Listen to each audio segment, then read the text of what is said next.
Now, I have left the Samsung 990 in here, and oh, I was going to show you this documentation, and we've got a link to it in the video notes, but if I come over here and we pull up the manual and put it on the window capture, bear in mind I grabbed this from the Japanese website, so I think, well, I guess it doesn't matter. The same instructions appear in 1, 2, 3, 4, 5, 6, 7, 8, 9, 10, 11 different languages. So in this, if we just look at the pictures, you don't even, because this is really the only English instruction. It's just one sentence. And then it's just repeated over and over in all these other languages. But if we scroll down where it shows us the installation guide of a 1.2 millimeter or a 3.5 millimeter thick pad, I knew one was thicker than the other, but I couldn't tell you precisely.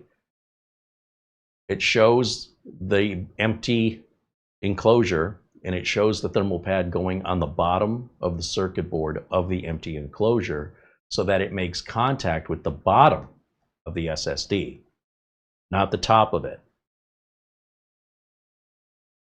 Then they show it being locked down in place, followed by closing the lid without any thermal material on top.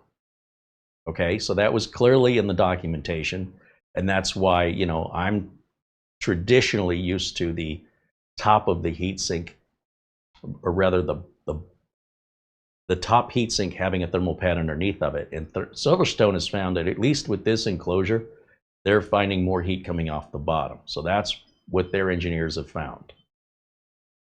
Okay, so there's that. And, you know, look, this doesn't change anything. I still really enjoy figuring out things on my own. I think the more intuitive tech, or the more intuitive the tech is, the better the engineering is. In this case, I think a sticker with regards to that performance mode, just like we see the stickers on the mini PCs that say not to plug them in during your first setup, they even cover the port, so you have to remove the sticker in order to plug it into the internet.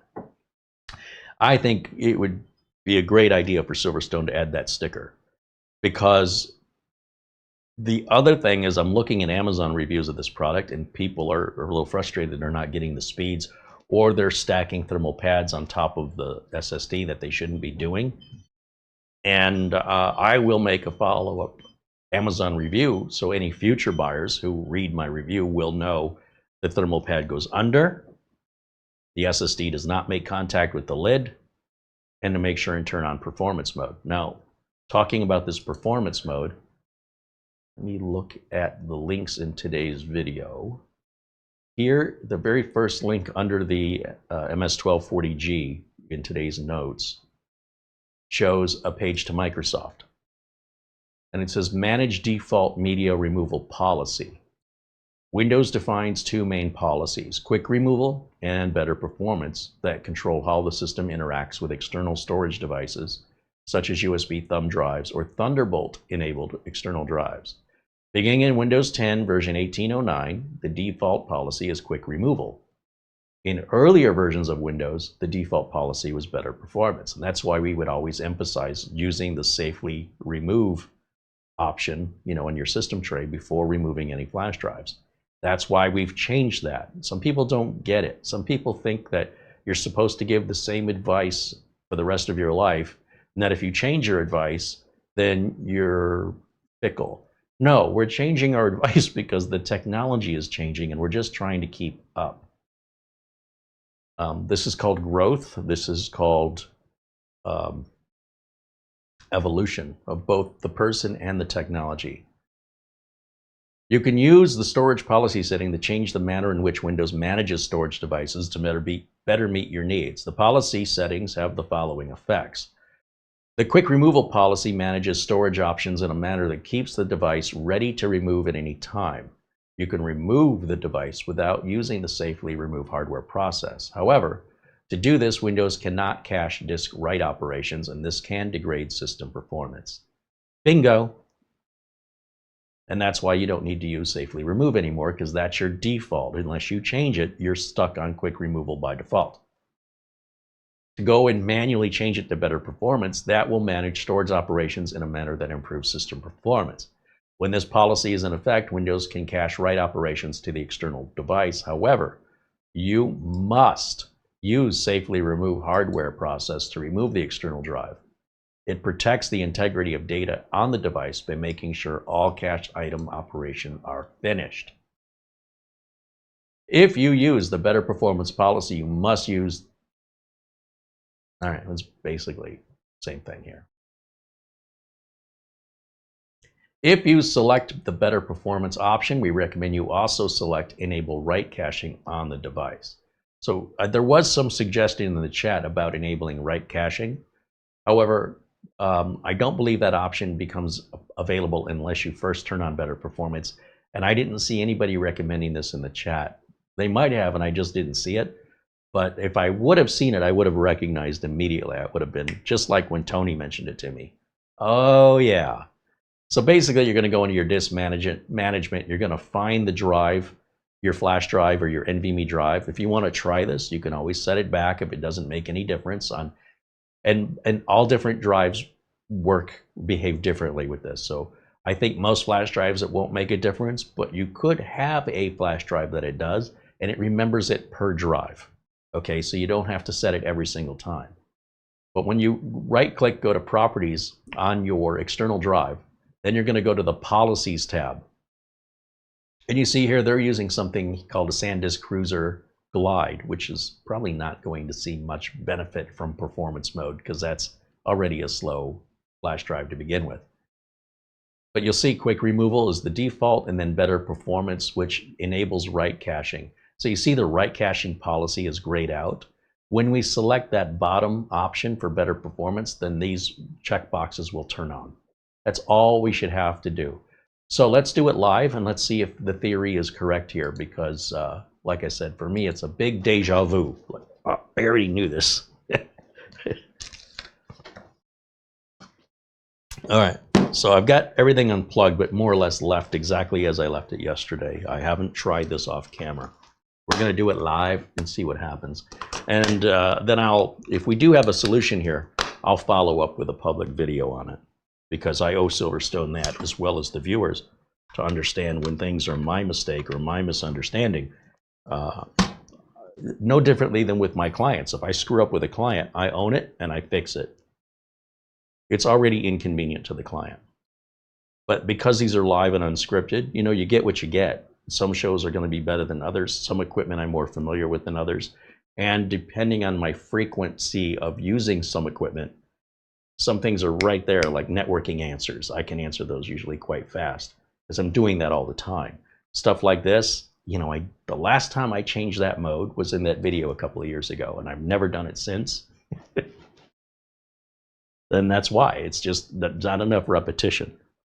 So maybe it'll stick with me now that I've embarrassed myself. Maybe that's what it takes for that memory to stick a little bit more for whenever this happens again. All right, let me get this plugged in. So I need power. HDMI. Let's fire this bad boy up. And we're going to go over to,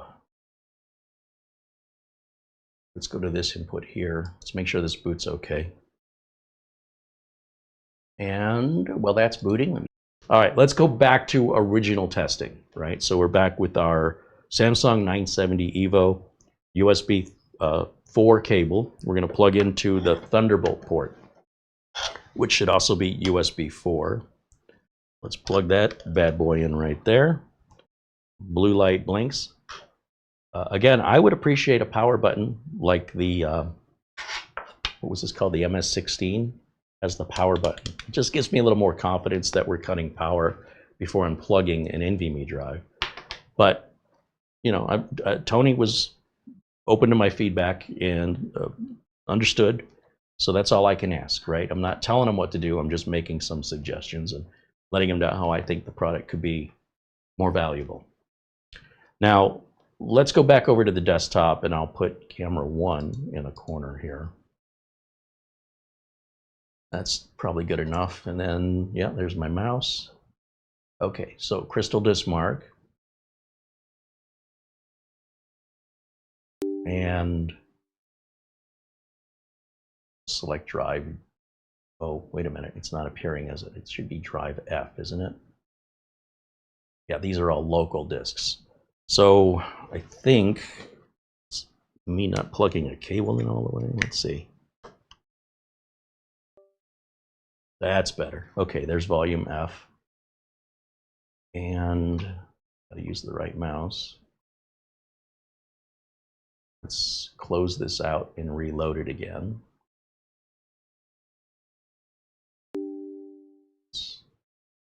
And drive F, and we'll just do the two top test. Okay, so just this test here. And this is a replication of exactly what we did yesterday, so I expect to see exactly the same results, which is reasonable read speeds and unreasonable write speeds.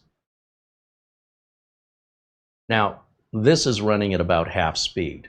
And if you recall, something with the MS01 has resulted in us getting half the speed. I don't know why, but just for now, for the sake of argument, let's just see if performance mode affects that as well. Has that been the issue this whole time? Because, you know, when I switch the cable on the ZikeDrive, did I ever put it in performance mode? Has it? But on the other hand, why does the cable replace performance mode? That's the part I don't get. Why does the Beijing SSD that we put inside of this enclosure work fine, but none of the others do, regardless of not touching performance mode? So here's a great example, and I'm going to stop the test right now. We are getting essentially ×2 speeds, Gen 3 ×2 on the reads and Gen 3 ×1 on the writes. It's pretty pathetic. So if we go to disk management, so I right click on the start button, go to disk management, and we'll look for this drive listed in our installed drives, which will be all the way at the bottom because it's the most recent drive. I right click and go to properties, and then I'm going to go to policies, and then I'm going to turn on better performance and enable write caching.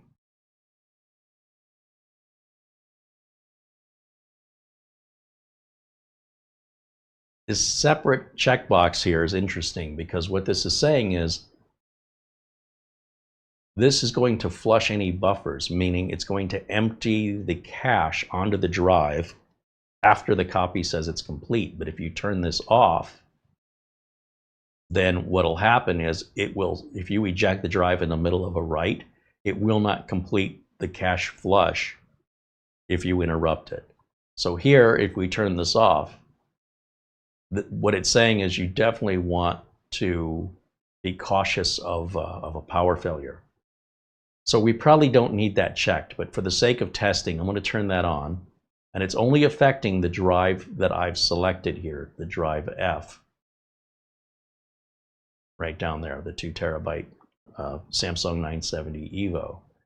Now, I should not have to restart anything. I should just be able to rerun our testing and see if we see any performance difference in reading or writing. Typically, my understanding is performance only affects writes, performance mode. But yeah, so we're not seeing any difference on the read right now. And if this is a communication issue with the Thunderbolt port, then at the very least, I should see a similar or very close number on the write speed if everything's working correctly in performance mode. So that's what I'm hoping is double the write speed or close to it by checking that box. See what it does. Now, if your solid state drive is already so slow anyway, performance mode won't make a difference because you're not being held up. There we go.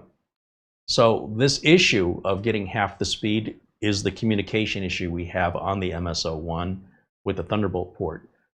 Last night after the show, I discovered there was a new BIOS update released last month for the MS01. And I went ahead and put that BIOS update on, and it hasn't seemed to make any difference whatsoever with regards to this particular issue. Now, with that being done, let's shut this off. And let's go back over here. And we'll go back over to the new and upgraded Minis Forum AI X1 Pro. This has proper USB 4 on it. This is more This is better if you have Thunderbolt, right? Or something that requires Thunderbolt. Thunderbolt 4 and USB 4 are compatible, but they're not exactly the same. And I think there's some issue regarding that. So what I thought I would do is run the same test on this, just to verify that we're getting the numbers we should be getting here. Because we did have a similar communication issue through the cable with the ZikeDrive on the MS01. The MS01 has been my favorite for a long time. It's why I kept going back to it. Murphy's Law. That's the only one that exhibited that behavior, and I still don't have an answer why. But I'm already replacing it with this one anyway. That's not a big deal for me, but it's something you might keep in mind if you're looking to buy one and that's important to you. Let's grab a power cable. This one, of course, has a built-in power supply. And I went on Amazon and I got me a really long 3-pin and 2-pin power cable, so I'm not stuck with the short cables except for the mini PCs that come with the wall warts. In that case, yeah, see, this is the clover leaf. That's the wrong one. I need the 2, not the 3. See, there's three holes. I need the one with 2 holes. So I went on Amazon. They're like $7 to buy a 10-foot cable, either in clover leaf or in just the 2-hole. And they're all pretty universal, just fits right in there. And now I don't have to worry about cable length. And then we'll go ahead and plug the network in. Now we'll turn this one on. One more time, we've got the SilverStone drive. We're going to plug it into a USB 4 right back here. I see the blue light blinking. Should get a window open. And we're going to replicate the same test again, which I know this performs better just in general on a proper USB 4 port, pretty much on every computer but that MS01. And that's been pretty consistent. The only one that wasn't affected was the ORICO drive, or at least the cable that ORICO or ORICO includes with their external storage drive. So yeah, we're on the D drive, and we'll just do the basic read and write on this. Let me move this over a little bit. That over here. And then same thing, we're going to turn performance mode on. Now performance mode will be remembered for that drive. It doesn't turn it on universally for all drives. Then I'd be curious, even though our Beijing drive, which is USB 3.2 Gen 2, performed exactly like it should, what would happen if I turn performance mode with this? So assuming that makes the difference, because that's what we're looking for, the 3000 through USB 4. I don't know if you can appreciate just how fast that is. That's faster than some people's internal NVMe drive right now in its external through USB 4. That is incredible. Your average mechanical hard drive inside of your computer doesn't run any more than 180 megabytes per second. So that's what, 20 times faster through the USB? And typically we see a bottleneck happen through USB, any external drives, usually. But here, the bottleneck can be compared to Gen 4 or Gen 5 and say, oh, well, that's slow. My, how our perspectives are changing. So here we see 817.34 is our number on the right side of things. The read side is fine. That's what I want to see. That's about the full speed that this Samsung drive could ever do in a best case scenario installed directly on your high-end motherboard that it's doing now through this, well, high-end enclosure for NVMe. So let's go right-click, back to disk management. We're going to scroll down right there. That's our drive. Don't click on this side. Click here on the disk itself. Right-click, properties, policies, better performance, and let's just turn that first box on. Just that first one, just kind of curious. Okay, and now, without removing the drive, without rebooting, I'm just going to go back to Crystal Disk Mark.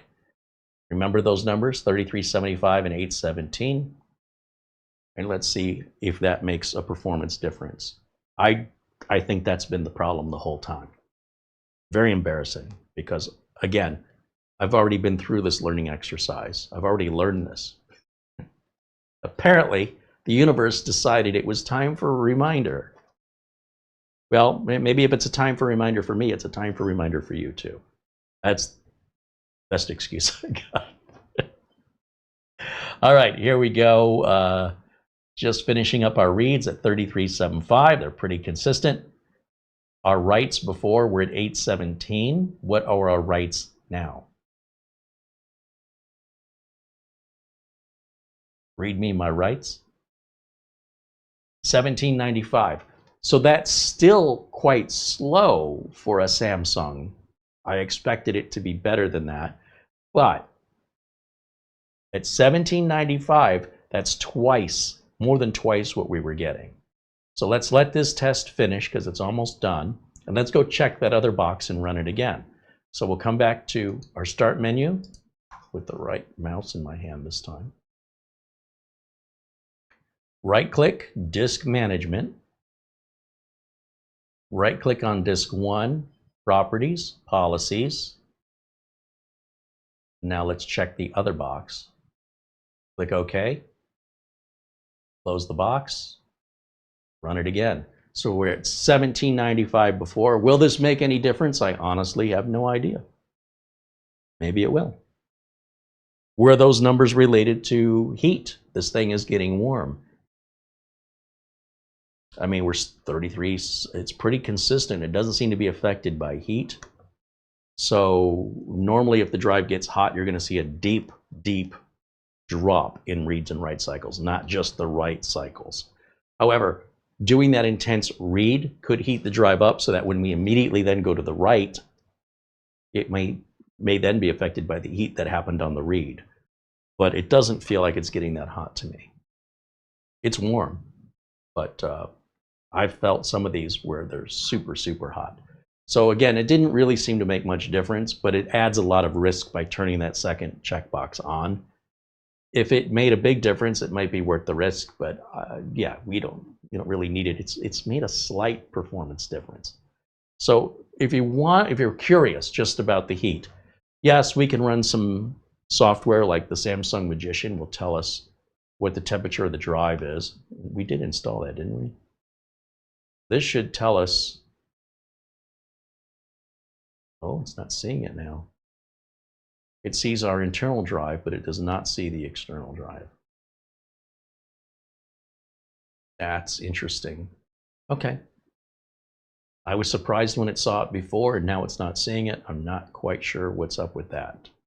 However, if we give this a minute to cool down, we can go to our profile and just choose the write test only right down here.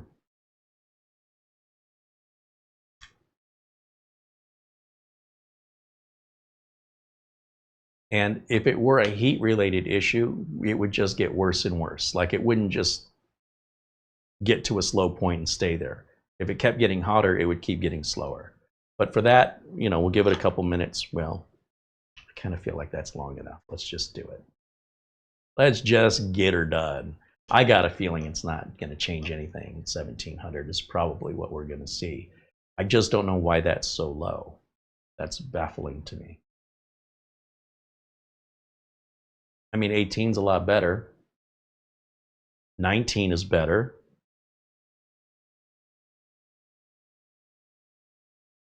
So there could have been some heat degradation in performance. That's quite possible. No two tests are going to run exactly the same numbers, but a difference of 200 is pretty significant. Hence the thermal pads, okay? And the lid with the fan that we haven't hooked up. So I do expect there could be some heat-related issue here. So let's try something else. Let's close this out, and let's safely disconnect this drive.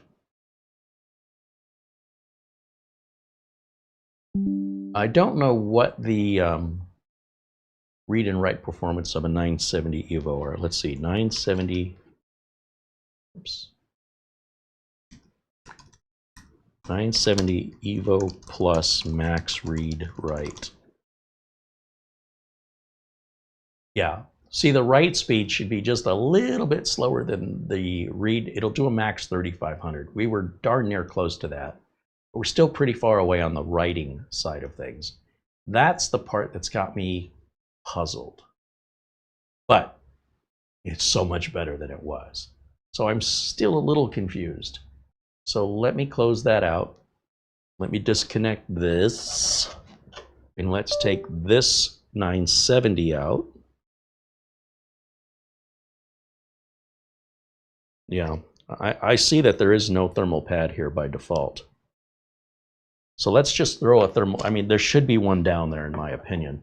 I guess the reason they don't do that is they don't know what thickness you're going to need. But if the drive is not making contact with the lid and the drive ends up being lifted up a little bit because the pad's too thick, what's that hurting? The problem is if you're pushing down on the drive from the lid and you're pushing up on the drive from the pad, you'll bend the drive. But I can't see any harm in putting a pad on that's too thick. Well, what do I know? But logically, it doesn't make any sense to me why you just wouldn't default to the thicker pad. So that's what I'm going to do. It's weird to me because traditionally the logic has always been that the controller is what gets hot, not the individual NAND chips.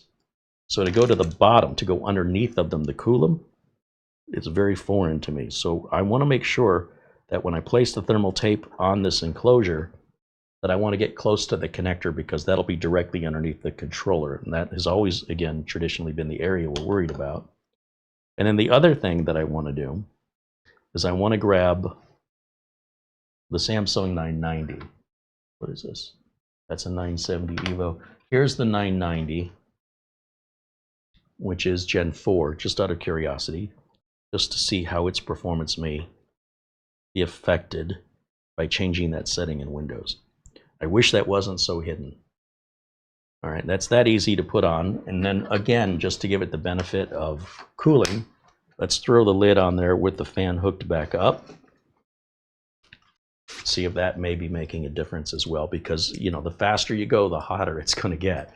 So when we start seeing those big numbers, you better prepare for some adequate accompanying heat. Let's see, which way does that go in? I think it goes in this way.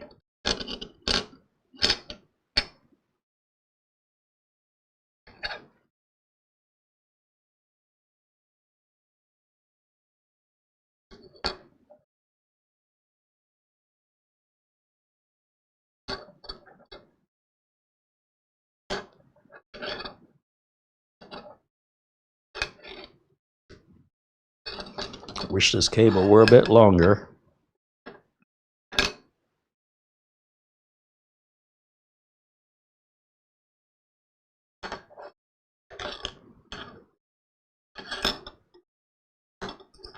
We are unplugged, by the way. I better get some tools. This is so tiny.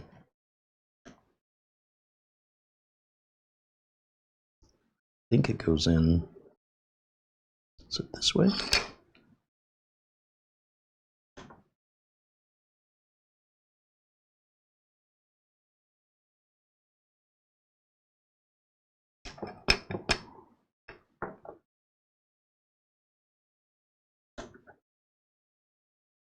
So the NVMe drive is in my way. Let me take it out for a second. Oh, and look, the thermal pad came off with it. Already it happened. There it goes.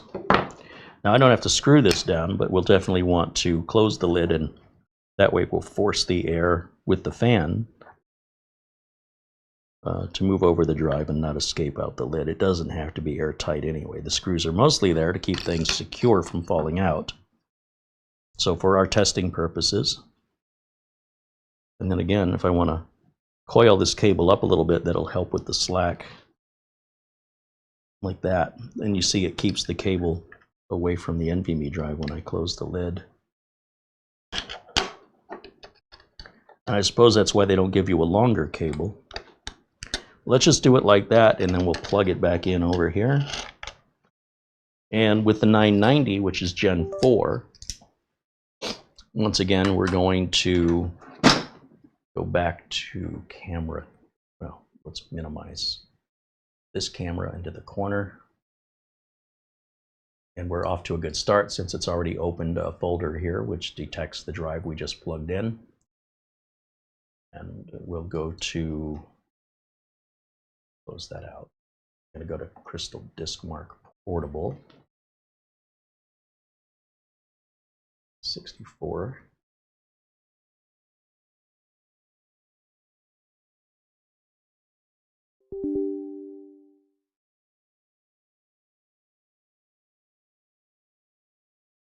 Oh, this is a 4 terabyte. Oh, that's an expensive NVMe drive. All right, let's see what it'll do under the normal mode. We should see the maximum throughput of the USB 4. So maybe 3700. And on the right side, oh, we're only doing the write test. So on the right side of it, all right, that's interesting because now we're working with a very cold drive. So let's just do the write, because that's where our issue was. Right click, disk management, disk 1, right click, properties, and go to policies. And by the way, I don't know if my video is covering this screen, but we'll move it over here just to make sure everybody can read it. We're going to turn on better performance, and we want to check the box right here. I suppose we could also uncheck the box and run a test that way, because we've realized this bottom one doesn't make much difference, so it's not worth it, at least not for this kind of use case scenario. And no reboot is necessary. Let's run the write test again. Wow, that was really slow. 464 is slower than SATA. The SATA will do 550. This drive should do 6,000. Woo! Look at that. Oh my gosh. That is completely saturated the USB 4 bus. Remember, 4,000 is tops, and that's not including all your error correction and overhead. Holy moly. Holy moly. Look at that. Okay. Out of curiosity now, if we go back to disk management, right click again, and let's turn off that write buffer. So back to policies, just uncheck this so that all we're doing now is just turning on performance mode. How much of a difference will that make? Once again, just the write test. So we went from 471 to 3,805. That's a little bit of an increase, would you say? A little bit? A little bit. So without the write buffer, what do we see? Wow. So performance mode does nothing for us. You would think that if that write buffer is that important, that the performance mode would default to checking that box. Well, I guess maybe it did. Did it? Now I can't remember. But be aware that don't trust the technology, even if it did automatically select it. Never trust it. Always check it. So what we're going to do is we're going to turn the write caching back on, and then we will do the full performance test here. So let's go back to the read and write mix and all. And let's run through the entire series of read and write tests, as should have been done in the original test video if I knew what I was doing, if I had remembered this whole thing. So 3,800 is beautiful, and the write speed is pretty much going to match it, and that's because this is a Gen 4 drive. With a Gen 3 drive, you're probably going to hit your limits of the Gen 3 drive itself, and we do have another 970 EVO we can test with a thermal pad on it to see if those discrepancies were heat related, because I expected better numbers on the right side, and I wanted to make sure that there wasn't anything else preventing the write from going through at a speed above that. We can clearly see that we have the pipes and the bandwidth for that kind of a write speed, so that puts it back onto the NVMe. Whether that was heat related, I'm not sure, but we know that NVMe drive should get, the previous one, the 970 EVO, should be right around 3,000. On this one, because it's Gen 4, I expect that to be 3,800 on both sides, and that's exactly what I was hoping for. So that kind of information really needs to be on a sticker. That's important, and it's not common information, and nor does Microsoft even recommend it to you. Like, they don't even suggest you check that. So you really have to know that. Otherwise, you're probably sending a product back and writing a negative review about how terrible it is because it's user error. What are you smiling about, Can Marlena? I just say, I think my jaw dropped to the floor. Oh, that explains the... Get a paper towel.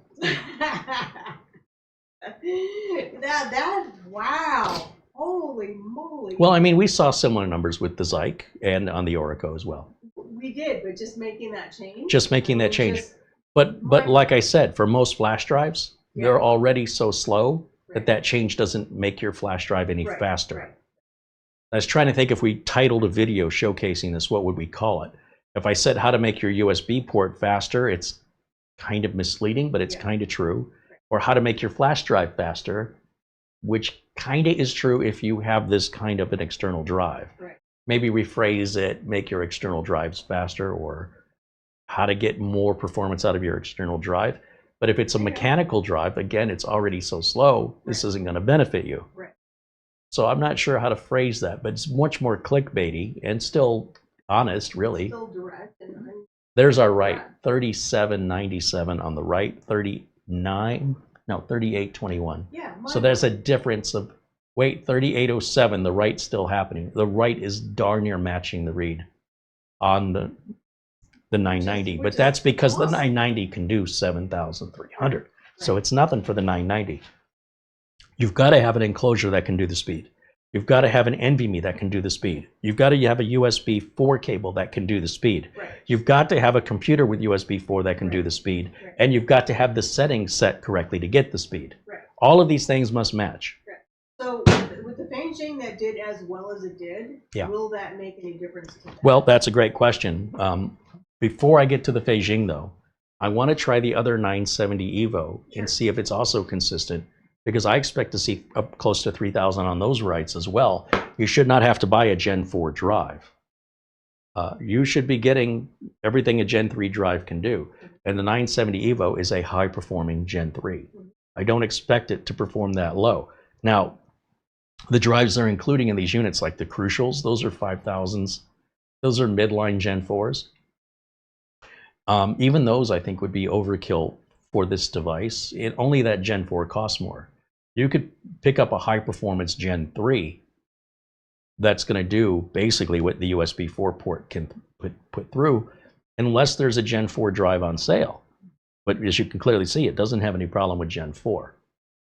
Anything above what Gen 4 can do, like Gen 5, isn't going to do better than what the USB4 can do. Of course. So you're still going to be stuck at around 3,800, period. Right.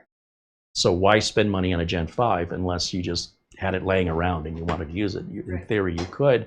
You're going to generate a lot more heat on a Gen 5 drive. You will also generate more heat on a Gen 4 drive. You're much better off using a Gen 3. Well, and then with the Gen 5 and the heat, what will the thermal panel bottom? It's just, I mean, I wouldn't do it. I mean, a Gen 5 drive needs to be put, the whole idea that you're buying a Gen 5 is because you're paying for that double performance of Gen 4. But if you're only getting Gen 3 speeds out of this, right, what would be the point of putting a Gen 5 drive in it? You will have spent 1.5, 2.5 times the price for the same capacity to get the same performance. That's just bad money management. Like I said, if you had a Gen 5 drive laying around and you wanted to throw it in here for a while, I wouldn't keep it in there, because it's just, there's got to be a better use for it. What's the point of... It seems odd to me that someone would have a Gen 5 drive just laying around. I mean, I do. Yeah, but you have a reason. But it will be used in a motherboard, not in an enclosure. Right. I would save that for where I could use it. Otherwise, why bother spending the extra money for Gen 5? Of course. It defeats the purpose. Right. But it does work in there. It's backwards compatible, even if it doesn't make any sense. I mean, a lot of people apparently do things that don't make any sense, but I wouldn't do that. So these are our final numbers now with the 3,800 on the reads and the writes, which is basically the maximum the USB port can do on the computer. Now, there is USB4 2.0 that should be coming out. It might even already be out, but we're waiting on motherboards and external drives to start equipping the USB4 Gen 2 or 2.0 standard. We're probably still a good 6 to 12 months away from that. There may be some introductory products featuring it now, like Thunderbolt 5 and USB4 2.0. interchangeable, sort of the way USB 4 and Thunderbolt 4 are interchangeable with the same USB Type-C style of cable. You may need to get a better cable for that data rate. And they do sell certified cables as well, and they do cost quite a bit of money. So ideally, whatever you're buying that runs at that speed includes the cable. Don't swap this cable out and use it for something else unless you're damn sure where you're using it, because otherwise you'll be swapping cables all day trying to find one that'll operate at that speed. So I would definitely keep this cable tied into that unit and not use it for anything else. Unless you have something else that runs at USB 4. Very few of us have any USB 4 Type-C cables. The Type-C cables, if you have any now, they're likely just USB 3s.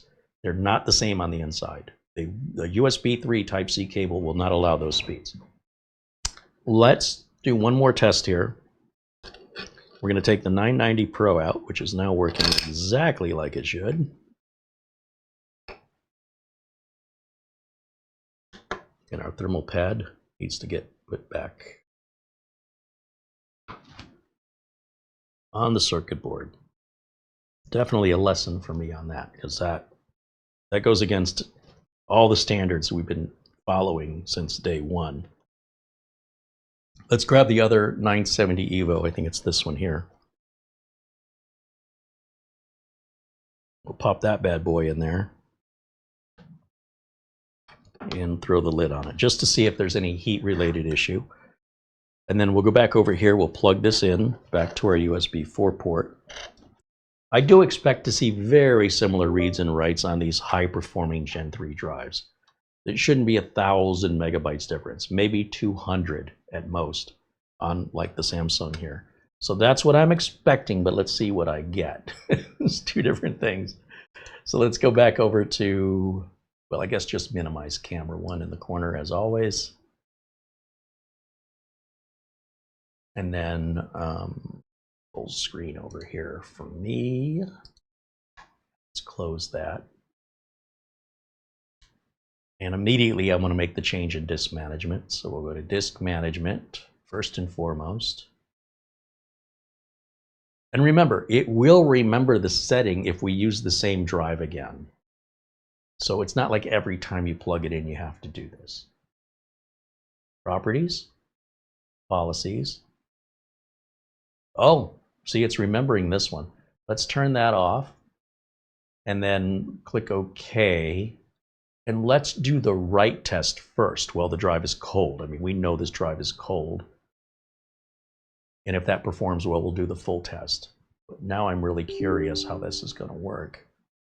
Now that we've got it with the thermal pad and the fan, and we've got the proper performance setting, and it's cold.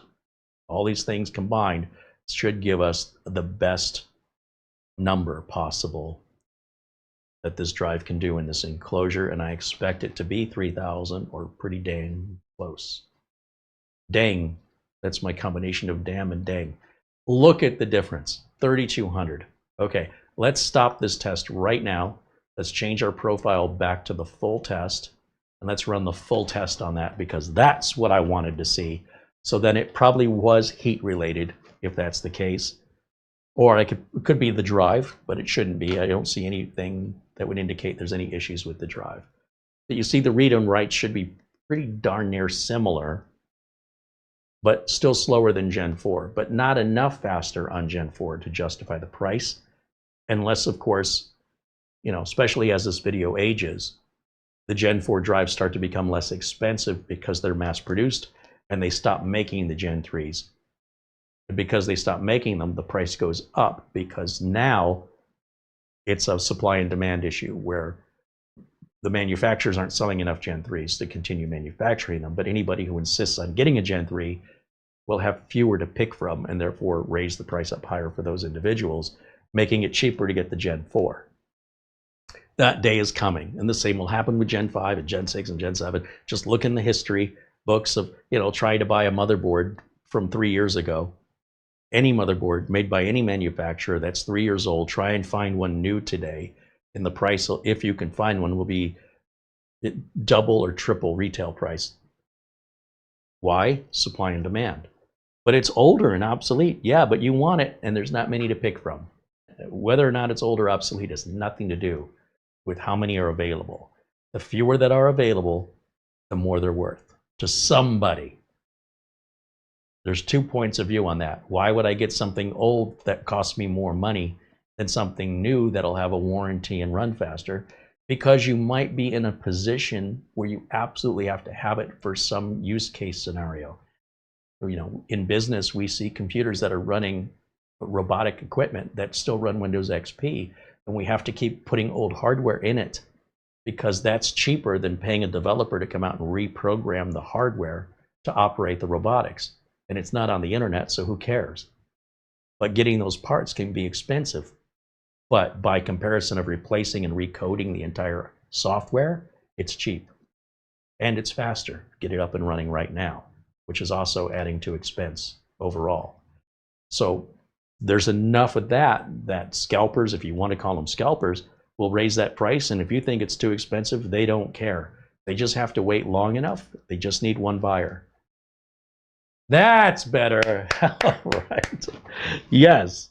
So a simple Samsung 970 EVO is very inexpensive as a Gen 3 drive, and it's high performance, and it is adequate for a 40 gig external enclosure for USB 4. And that's your proof right there. Anything above that, anything over 3200, like if we see 3400, 3800, such a minor little difference. You'll definitely want to go to a Gen 4 drive to get that little added bit, just so you know. And you might run into some hotter temperatures as a result of that, so the enclosure will get warm. Now, this enclosure is, I would say it's basically, it's got to be in the 90-degree Fahrenheit temp, somewhere maybe the mid-90s. It feels like warm water coming out of a faucet that you might add to a recipe where you're using yeast and you need to activate the yeast. You can't do that with hot water, and you can't do it with cold water. It's just got to be warm. This feels warm to me right now. Now on a Gen 4 drive or a higher performing drive, I imagine that's going to get hotter and hotter. Or if I'm copying 2 terabytes to it, just going to slam it with data for the next 40 minutes, it's probably going to start getting hotter and hotter. But ideally, it shouldn't get so hot that it affects our write temperature, write speeds due to temperature. So that's the way the test should have gone the other day. And now we know. Through this experience that we share together, we learn together. So that'll wrap it up. I'll see you all again. Should be live tomorrow, I think. Until then, bye for now.